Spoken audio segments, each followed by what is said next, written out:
నమస్తే. ఇన్నాళ్ళు నన్ను సపోర్ట్ చేస్తూ, ఎంకరేజ్ చేస్తూ మీ ప్రేమని నాకు అందిస్తున్న ప్రతి ఒక్కరికి కృతజ్ఞతలు. అలాగే ఈ వీడియో కూడా ఖచ్చితంగా మీకు ఉపయోగపడుతుంది. లైక్, షేర్ అండ్ సబ్స్క్రైబ్ చేసి మీ సపోర్ట్‌ని నాకు అందించండి. అలాగే ఈ వీడియో పట్ల మీకున్న అభిప్రాయాన్ని కామెంట్ సెక్షన్‌లో కామెంట్ చేసి తెలియజేయండి. ఇప్పుడు వీడియోని చూద్దాం. నమస్తే. Welcome to our channel. నేను పద్మిని. ప్రస్తుతం మనతో పాటు ప్రముఖ ఆధ్యాత్మికవేత్త, వాస్తు జ్యోతిష పండితులు, న్యూమరాలజిస్ట్ శేషగిరిరావు గారు ఉన్నారు. మాట్లాడదాం. సార్ నమస్తే సార్. సార్ జూన్ 1వ తారీఖు నుంచి పంచగ్రహ కూటమి అనేది జరుగుతోంది. 5, 6 తారీఖుల్లో షష్టగ్రహ కూటమి కూడా జరగబోతోంది. అయితే షష్టగ్రహం అని ఎవరు చెప్పేటటువంటి అంటే టచ్ అయినటువంటి పరిస్థితి ఉంది. ఎందుకంటే అటు యురానస్‌ని పెద్దగా కన్సిడర్ చేయనటువంటి పరిస్థితి ఉంటుంది ఇండియన్ ఆస్ట్రాలజర్స్ చాలా మంది కూడా. అయితే మరి యురానస్‌ని మీరు కన్సిడర్ చేస్తారా? అసలు ఈ పంచగ్రహం అనుకోవచ్చు, లేకపోతే షష్టగ్రహం అనుకోవచ్చు. ఈ గ్రహ కూటమి వల్ల ద్వాదశ రాశుల వాళ్ళకి ఏదైనా ఫలితం ఉంటుందా? ఒకసారి గ్రహ సంచారం గురించి ఒకసారి చెప్పుకుని దాని తర్వాత ద్వాదశ రాశి ఫలితాలు కూడా చెప్పుకుందాం. తప్పకుండా. ఇది ఖచ్చితంగా ఫలితం ఉంటుందా అంటే గనక ఉంటుంది. అది ముఖ్యంగా ఇప్పుడు సామాజికంగా కూడా ఒకసారి మనం మాట్లాడుకుని సరే ద్వాదశ రాశుల యొక్క ఫలితాలు ఎలా ఉంటాయనే దాని మీద కూడా మనం చెప్పుకుందాం. తప్పకుండా. సో, ఇక్కడ మనకేంటంటే మనం గనక అబ్జర్వ్ చేసినట్టయితే గనక అంతకితం ఏవైతే ముఖ్యంగా అంటే నేను మొత్తం భారత ఎన్నికల గురించి మాట్లాడటం లేదు.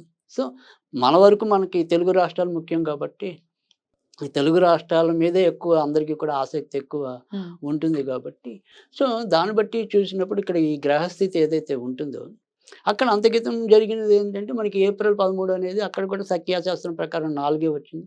తర్వాత ఇప్పుడు వచ్చేప్పటికి ఏప్రిల్ 13 కదా జరిగింది. సో అక్కడ సోమవారం నాడు జరిగితే ఇక్కడ మనకి ఎన్నికలు వచ్చే ఫలితం ఏదైతే ఉందో అది 4వ తారీఖు వచ్చింది. ఈ 4వ తారీఖు మంగళవారం వచ్చింది. సో అక్కడ సోమవారం వచ్చింది, ఇక్కడ పక్కనే మంగళవారం వచ్చింది. అక్కడేమో ఆ రోజు పునర్వసు నక్షత్రం గురుడిది ఉంది, ఇవాళ భరణి నక్షత్రం అనేది శుక్రుడిది. పైగా జూన్ 1 నుంచి ఇదే రాశిలోకి కుజుడు కూడా అడుగు పెడతాడు. సో జూన్ అనేది 6వ నెల మన లెక్కలో. ఈ 6వ నెలకి అధిపతి నేను కుజుడికి ఇస్తాను. అంటే ఇక్కడ కుజుడి యొక్క ఏదైతే మరి ప్రభావం ఉంటుందో అది బీభత్సంగా ఉంటుంది. సో ఇక్కడ కనుక మనకి ఎన్నికలు జరిగిన టైం కన్నా కూడా రిజల్ట్స్ వచ్చే టైం అనేది కొద్దిగా సంక్లిష్టత అనేది ఎక్కువ ఉంటుంది. ఒకటి మరి జూన్ 1వ తారీఖుని కుజుడు మేష రాశిలో అంటే తన యొక్క స్వయం రాశిలోకి వస్తాడు. సో దాని తర్వాత రెండోది వచ్చేప్పటికి భరణి నక్షత్రం అనేది అది దగ్ధ నక్షత్రం అంటాం. అంటే సాధారణంగా వచ్చేప్పటికి ఏంటంటే భరణి నక్షత్రంలో మీకు ఏవి కూడా పెద్ద ముహూర్తాలు ఉండవు, శుభకార్యాలు పెద్దగా చేయరు, ఉండవు. జనరల్‌గా మామూలు ఏదైనా అన్నప్రాసన అది కూడా ఉండవు జనరల్‌గా.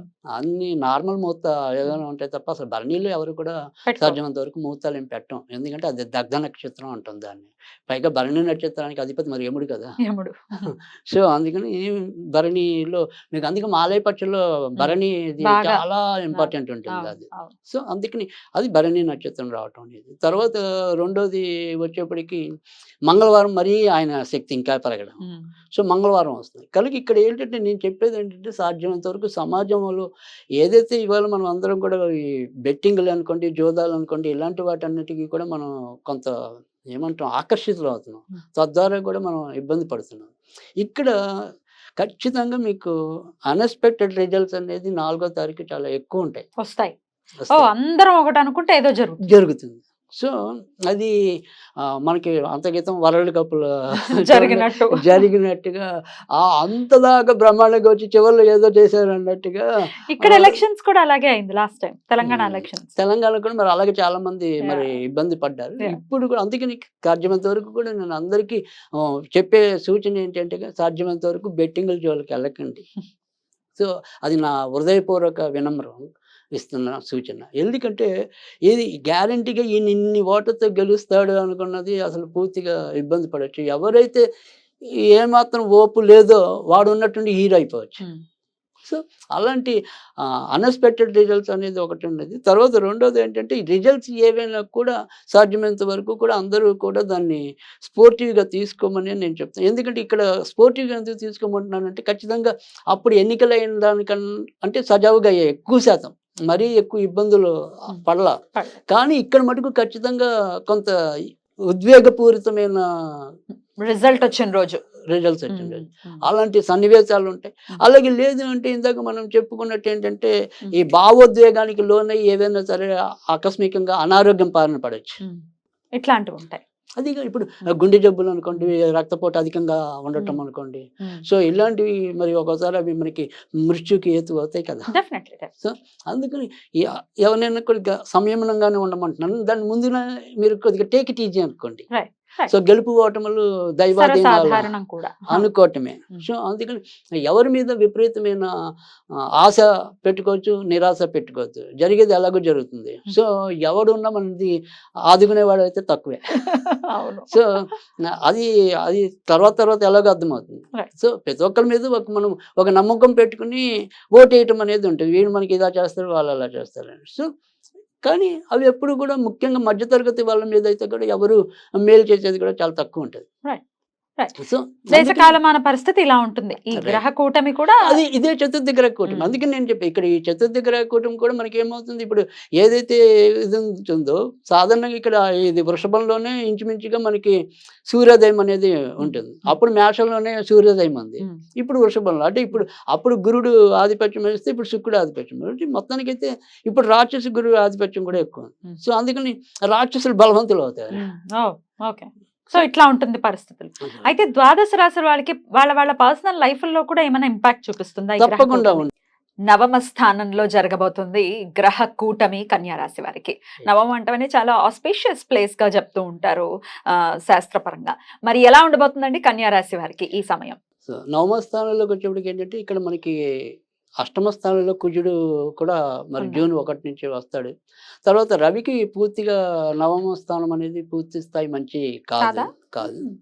10వ ఇంటికి 11వ ఇంటికి చాలా బలం. అంటే ఆల్మోస్ట్ ఆల్ 10, 11, 6, 3 అనేది 1 అనేది ఇవి ఆల్మోస్ట్ ఆల్ గోచారంలో ఇంచుమించుగా అందరికీ బలం ఉంటాయి.